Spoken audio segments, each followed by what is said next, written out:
Si je vous disais qu'à travers Boards of Canada, on pouvait parler d'ethnocentrisme et de l'histoire du regard documentaire. Oh le bon slope gauchiste. Ce qu'on dit souvent sur Bok, c'est qu'ils font une musique nostalgique, mystérieuse, un peu bizarre. Le style des Boards of Canada, c'est un truc un peu ambiante, psychédélique, avec un son très travaillé. Pour beaucoup, ça leur vient de leur passion pour My Bloody Valentine. Ça leur a aussi donné des idées visuelles. Ah oui, aussi, ils aiment bien mettre des extraits de gens qui parlent dans leur musique, souvent à partir d'émissions de télé. D'ailleurs, quand ils ont commencé à faire de la musique électronique, quand ils étaient ados, ils mettaient juste des extraits de radio en ondes courtes sur des rythmes faits maison. Les radios en ondes courtes, souvent, le cliché, c'est les voix qui prononcent des suites de nombres, là.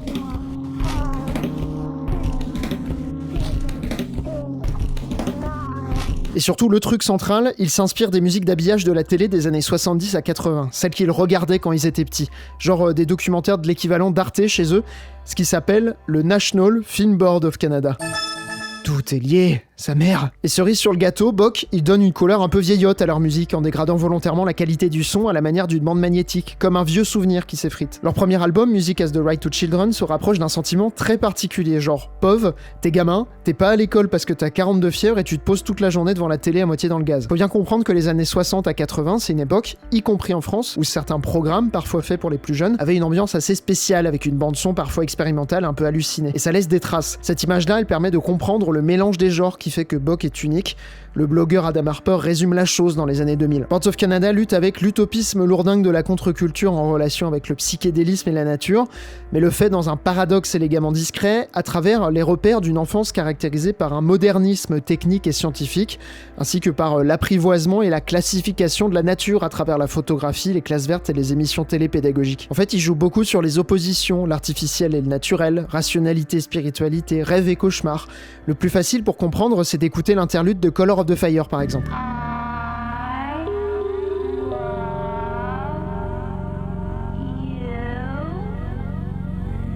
On entend un enregistrement d'une gamine dans Sesame Street qui apprend aux enfants à épeler et écrire la phrase « I love you ». Mais c'est un sample étiré par-dessus des accords où on sait pas où on va, où l'émotion c'est pas juste l'effet joyeux du mode majeur ou la tristesse du mode mineur. C'est typiquement un accord suspendu inspiré de ces jingles de télé, parfois entendus dans des émissions pour enfants qui évoquent une espèce de joie candide de la découverte du monde. Ils ont une musique qui évoque beaucoup par moments la bande-son d'un docu. Une particularité qu'on a aussi chez les Boards, en même temps que cette influence du documentaire, c'est l'évocation de plusieurs thématiques un peu sous forme de spectre. Dans Music as the Right to Children, par exemple, il y a ce spectre des autochtones américains. Le morceau Pete Standing Alone tire son nom d'un membre de la nation San qui apparaît dans plusieurs films du National Film Board of Canada. L'interlude Kaini Industries, lui, reprend le nom d'une entreprise de BTP créée pour employer spécifiquement des membres de cette nation dans l'Alberta. Et à la fin du morceau, on entend ça.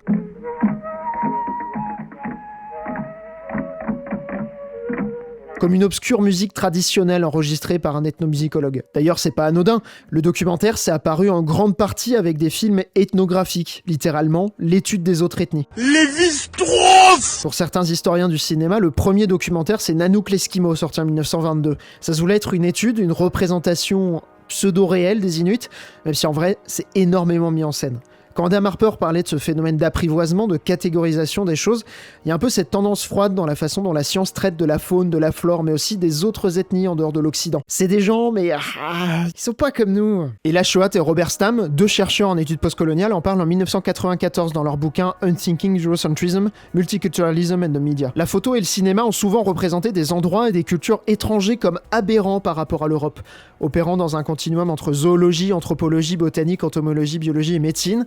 La caméra, tel un microscope, examinait l'autre. Les nouveaux appareils visuels démontraient le pouvoir qu'a la science de montrer et même déchiffrer des cultures vues comme extérieures. La dissection et le montage ont construit conjointement un portrait supposément holistique du colonisé. C'est une façon de faire dépasser aujourd'hui, puisque la grande tendance à la fois dans les films, les documentaires ou de manière générale en sciences sociales, c'est que la proximité du chercheur avec son sujet est parfois vue comme pas si dommageable, voire carrément nécessaire. Là où auparavant, il y avait tout le temps cette espèce de regard surplombant de l'Occident à travers la manière de produire de la science. Et ça se reflétait aussi par les caméras des télés anglo-saxonnes et européennes dans la manière de représenter le monde dans son ensemble. Plutôt que de rester confiné dans son chez-soi européen, la caméra est partie explorer de nouveaux territoires géographiques, ethnographiques et archéologiques. Pourtant, les pionniers de la captation de l'image ont rarement questionné la constellation de relations de pouvoir qui leur permettaient de représenter d'autres terres et d'autres cultures. Par exemple, personne ne se posait la question de comment l'Égypte, sa terre, son histoire et sa culture, devaient être représentés. Personne ne demandait aux Égyptiens leur avis sur la question. Ainsi, les photographes qui faisaient un périple oriental enregistraient leur propre vision subjective,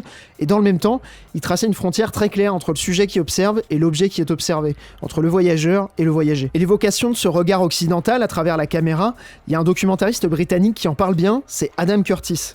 Allez voir son taf, c'est un ordre. Ou alors allez voir Karim Debache en parler dans ses rediffs de live de 2022. C'est absolument trop bien. Il parle de néolibéralisme, d'individualisme, de propagande, de manipulation des émotions par le monde politique depuis le XXe siècle. Dans un entretien publié dans le livre qui lui est consacré chez Façonnage Éditions, Adam Curtis fait un laïus sur l'origine de la BBC, l'endroit même où il travaille en tant que dernier rempart du déjà croulant empire britannique à partir des années 20, dans la façon quelque peu présomptueuse, intrusive, pleine d'assurance de leur objectivité froide que les caméras occidentales filmaient, documentaient le monde au XXe siècle. Quand je regarde des archives des années 60 et 70, les journalistes d'alors donnent l'impression de pouvoir partir aux quatre coins de la planète et d'avoir un avis définitif à son sujet.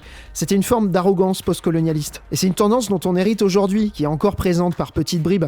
L'image de la projection de l'Empire est assez parlante. À partir de l'entre-deux-guerres, maintenant que quasiment toute la planète était colonisée et que le monde semblait du coup rapetisser, eh bien, on a projeté l'Empire dans les salles obscures ou sur les postes de télé au pays. La capacité du cinéma à faire voler les spectateurs autour du globe leur a donné un rôle de maître audiovisuel du film. La visualisation mouvante du jeu, de l'œil de l'Empire tourné vers l'extérieur sur la planète, crée un effet viscéral et dynamique de voyage impérial et de conquête, transformant les spectateurs européens en conquistadors depuis leur canapé, affirmant leur sentiment de pouvoir. Alors après, ça peut être un regard toujours surplombant, mais plus compatissant. Souvent, les ethnologues au XXe siècle, de toute façon, ils travaillent avec une perspective d'urgence. Leur objet d'étude est en train de disparaître dans toute sa complétude, irrémédiablement dénaturé par la colonisation. Et face à l'image de la conquête et du génocide autochtone, dans les films sortis jusque dans les années 50, on se permet même parfois une petite nostalgie mal placée. Et là, Choat et Robert Stam prennent l'exemple d'une citation de John Wayne à la fin de Hondo, l'homme du désert, sorti en 1953. Il parle des Apaches qui se barrent au loin dans la dernière scène, en ayant en tête que dans 3 semaines, ils vont se faire marave la gueule par l'armée américaine. End of a way of life. Too bad. It's a good way. Wagons forward! Oh no! Anyway, last week...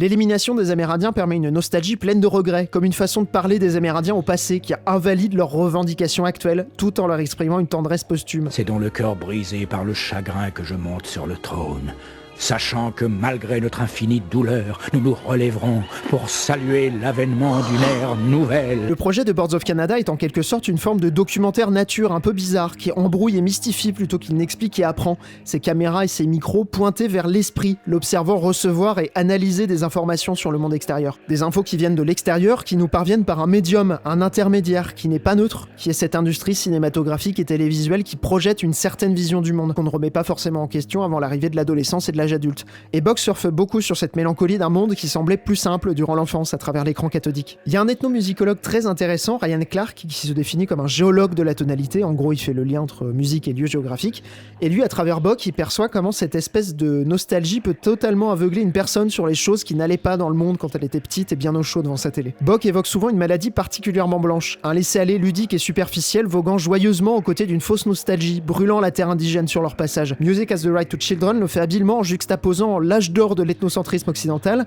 avec le spectre hanté de la destinée manifeste états-unienne. Ça rappelle toujours que l'endroit où l'on a grandi est aussi le lieu d'un massacre absolu. Bon, c'est très ricain comme thématique, et ça a collé à une musique volontairement poussiéreuse avec des codes visuels et sonores liés à l'audiovisuel public old school. Donc on retrouve une ambiance de vieux programmes télé, si ce n'est pour enfants, au moins pédagogique.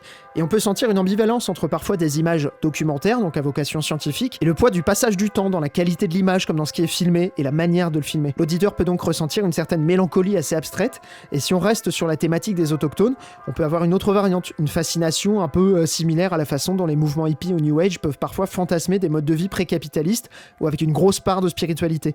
On colle d'ailleurs souvent ça à Bock, y compris avec leur dernier album. Et c'est marrant parce que finalement, Boards of Canada, ils ont été associés par une partie de la critique et du public à une gamme d'artistes qui produisent de la musique planante instrumentale un peu rétro, obsédée par des médias du passé, l'ontology. Et c'est comme si en fait la sensation de puissance et de domination, d'omniscience qu'on peut ressentir en regardant les productions audiovisuelles occidentales du XXe siècle, et ça inclut le genre documentaire, et bah c'est comme si cette omniscience, ce côté surplombant était resté, mais qui s'était transformé en sentiment d'impuissance, de désenchantement. J'ai l'impression que Bock c'est un peu un archétype du groupe ultra sucé sur Reture Music avec des petits bourges fans de Zik qui font cette tête là quand ils écoutent Bock. Et j'en fais partie, bien sûr. Il faut pas doumer. Côté documentaire, justement, aujourd'hui, ça a l'air de se transformer lentement mais sûrement. Et il y a des réals qui viennent des minorités de couleur, de genre, de plus en plus. et qui se conforme moins aux attendus d'un public blanc et habitué à l'hégémonie de ses propres regards, l'objectification scientifique ou le fétichisme ou le rejet ou tout simplement l'ignorance. Et cette évolution, elle se voit y compris au National Film Board of Canada.